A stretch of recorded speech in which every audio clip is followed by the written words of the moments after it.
Alors, d'une manière ou d'une autre, vous sélectionnez le sujet. Là, je vais le faire avec la flèche de gauche. Le sujet, le dessin est sélectionné. Et on va en faire une copie. Donc, vous allez pouvoir... On va utiliser une autre méthode que la touche Alt quand on le déplace. Essayez ceci, édition, copier. Vous connaissez le raccourci, CTRL-C. C'est un truc habituel. Édition, copier. Et puis vous faites édition, coller. Et donc ça colle ce qui avait été copié. Est-ce que vous remarquez où il s'est collé? On a l'impression qu'il se colle un peu n'importe où. En réalité, il se colle parfaitement au centre de la fenêtre qui vous permet de voir le document. C'est comme ça que ça fonctionne.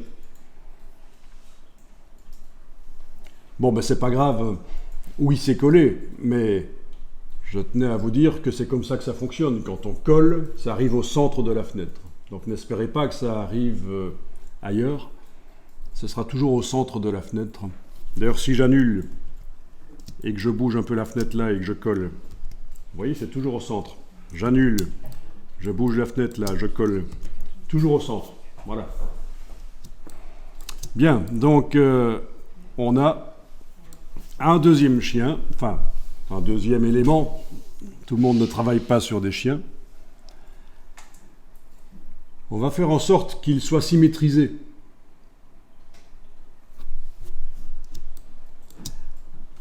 Alors, vous allez dans le menu Objet, Transformation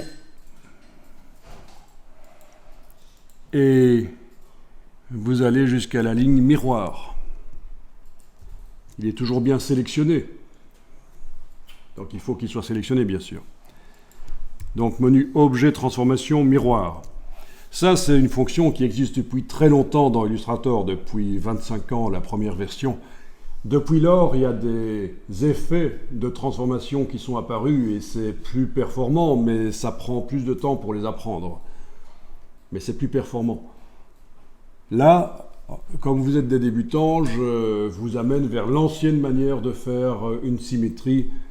C'est objet, transformation, miroir. Après, quand vous irez plus loin dans Illustrator, vous pourrez vous intéresser aux effets de transformation.